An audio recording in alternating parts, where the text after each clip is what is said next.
Nos vamos a Asia, a Nepal en concreto, un país de apenas 30 millones de habitantes, encajado entre dos gigantes como India y China y que atraviesa un nuevo periodo convulso, con disturbios, los hemos estado contando de las últimas semanas, que no son sin embargo hechos aislados, son la expresión de tensiones sociales, económicas y políticas agravadas por una fragilidad institucional y sobre todo por presiones externas, porque Katmandú, Nepal, vive encajada como una cuña entre dos grandes potencias mundiales y eso, sin duda, es una de las claves que condiciona su realidad, lo que pasa en Nueva Delhi, lo que pasa en Pekín.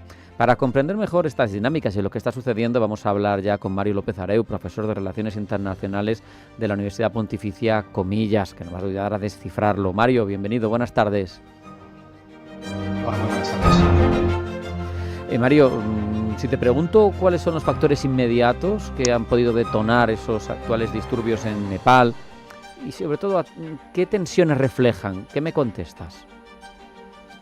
Bueno, digamos que el contexto de fondo es obviamente una situación económica muy difícil en Nepal, ¿no? En parte viene por dos razones principales. La primera es, tras la guerra de Ucrania o la invasión rusa de Ucrania, la inflación que ha sufrido las economías a nivel global ha tenido un impacto en la calidad, en el nivel de vida de los nepalíes.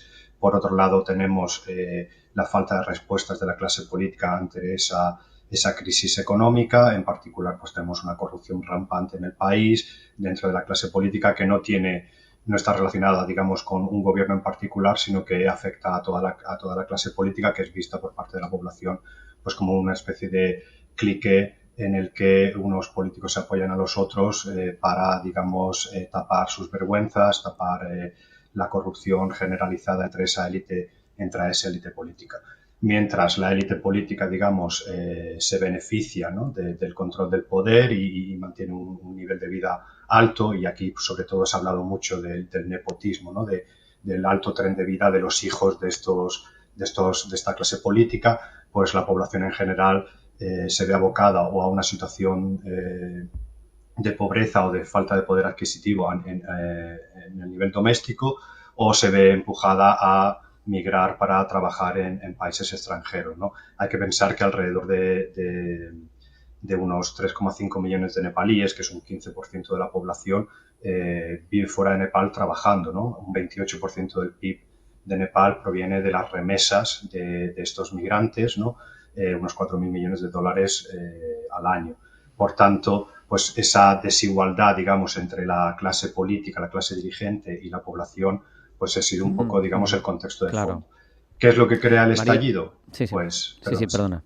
Sigue, perdona que te he cortado. Y lo que da el estallido, digamos, esto es un poco la marea de fondo, lo que da el estallido es el bloqueo de las redes sociales por una ley del gobierno que acaba de decaer, en el que pues se bloquean la gran mayoría de las redes sociales, WhatsApp, Facebook, LinkedIn, etcétera, y que la población, sobre todo lo que se ha llamado la generación Z, ¿no?, pues que son obviamente adeptos a estas redes sociales, pues lo que han hecho ha sido, digamos, ha sido un poco el estallido final, pero que trae esa marea de fondo. Sabemos, Mario, que vive encajada Nepal entre China e India y sin embargo ha estado bajo la tutela política más de India. Cualquier cambio político duradero en Nepal parece que tiene que contar con esa aprobación tácita, ¿no?, de India. ¿Cómo ejerce India su influencia? Considerando que al final Nepal tiene soberanía formal, pero incluso en circunstancias especiales hemos llegado a ver hasta el ejército indio dentro de Nepal. Sí, la situación ha cambiado un poco.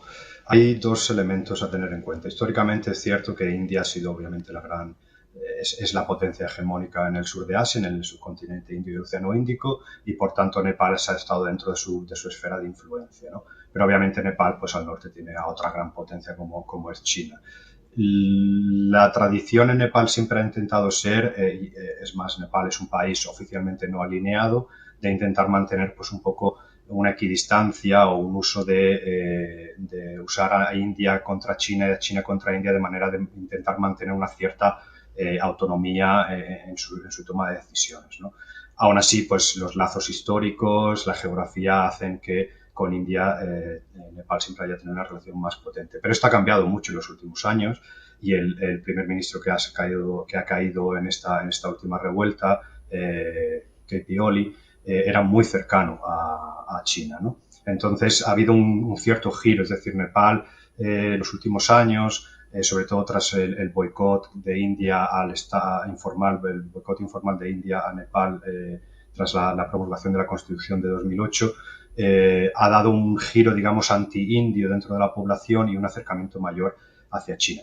Habiendo dicho esto, hay que pensar que esta crisis en Nepal no es la primera de los últimos años en el subcontinente indio. Tuvimos la de 2022 en Sri Lanka, en 2024 en Bangladesh. Por tanto, yo creo que ahora mismo tanto India como China, pero particularmente India, están muy preocupados de no verse como contrarios a las aspiraciones populares de la población nepalí, de la misma manera que ocurría en Sri Lanka y en Bangladesh. Es decir, eso son revueltas, incluso se ha hablado de una primavera en el subcontinente indio, similar a como se habló en su momento de una primavera árabe, y aquí India y China no quieren ser vistos como ir en contra de los deseos de las poblaciones locales, porque eso podría, llegado el momento, ir en su contra si se consolidan gobiernos, digamos, diferentes a lo que ha sido el statu quo en estos países hasta ahora.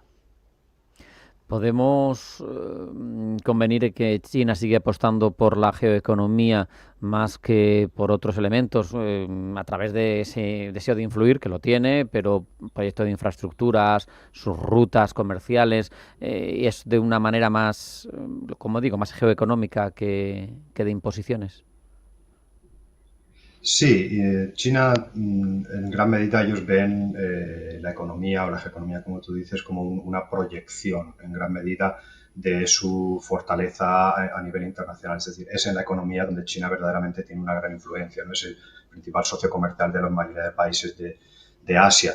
A esto va unido, por ejemplo, que Estados Unidos, bajo la administración Trump, ha reducido o cancelado directamente mucha de la ayuda al desarrollo, de la que Nepal es muy dependiente también. Entonces, con esa pérdida de influencia estadounidense, de ese dinero estadounidense, pues China se convierte obviamente cada vez más en tener un peso mayor a nivel económico. India también lo tiene, pero China está buscando ampliar, ¿no? Y Nepal ha sido uno de los últimos países en Asia en firmar un memorando de entendimiento con la iniciativa de la Ruta y la Franja, o la Franja y la Ruta china, ¿no? Hace muy poco, bajo el gobierno de Oli, ¿no? Como decía, un gobierno más pro-chino que pro-indio en ese sentido.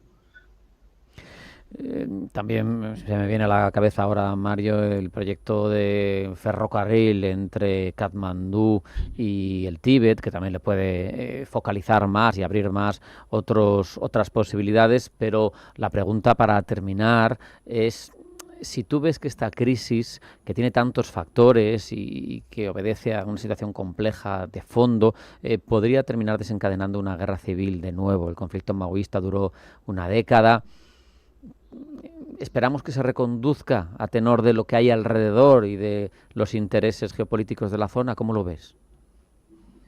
Sí, es complejo. Yo verdaderamente me ha sorprendido mucho el nivel de violencia o la intensidad de la violencia estos últimos días en Nepal, porque incluso en la Revolución Democrática de 1990, cuando llegó la democracia a Nepal, incluso durante la Guerra Civil y la Revolución 2006, cuando decayó la monarquía, hubo violencia, pero no una violencia de tanta intensidad, ¿no? Como la que hemos visto ahora. Verdaderamente el problema que tiene ahora mismo Nepal es que hay un vacío de poder, es decir, el primer ministro básicamente sale corriendo, hay un presidente, pero que es una figura ceremonial y que además es percibido por los propios manifestantes como parte de esa clase política que es parte del problema. El ejército ha entrado principalmente a pacificar las calles, no se le ve que tengan visos de querer tomar el poder a largo plazo, se ve más como una función, digamos, de transición. Ahora mismo, ¿cuál es el gran problema? Es que esta generación Z, es decir, estos jóvenes que se han manifestado y que han dado lugar a la caída del gobierno, no tienen un liderazgo claro. No están organizados de manera clara, no hay unos interlocutores claros y, por tanto, es difícil ver quiénes serían un poco las personas que se sentarían a negociar. Habiendo dicho eso, se está llegando a un cierto consenso entre los manifestantes y el ejército y la presidencia de proponer a la que fue presidenta del Tribunal Supremo del país, a Sushila Karki, como una primera ministra interina, que daría pie pues, a unas elecciones, ¿no? Unas elecciones generales que renovasen el gobierno. Esta sería la solución más pacífica. Lo importante en este momento sería que se convoquen esas elecciones, y la siguiente pregunta sería la que tú planteas, que es si India y China buscarían de alguna manera influir en qué partidos políticos puedan ganar esas elecciones, porque no es lo mismo que ganen los partidos que tienen una tendencia más pro-China que aquellos que tienen una tendencia más pro-India, es decir, el comunista de China, el partido del Congreso Nacional. Mario, con esa reflexión nos vamos a quedar porque se nos va el tiempo. Mario López Areu, profesor de Relaciones Internacionales en Comillas, muchas gracias, un abrazo, hasta la próxima. Muchas gracias, buenas tardes. No hay tiempo para más, hemos apurado al máximo esta edición de Pulso Geopolítico. Sean felices, pasen buena tarde y sigan con nosotros.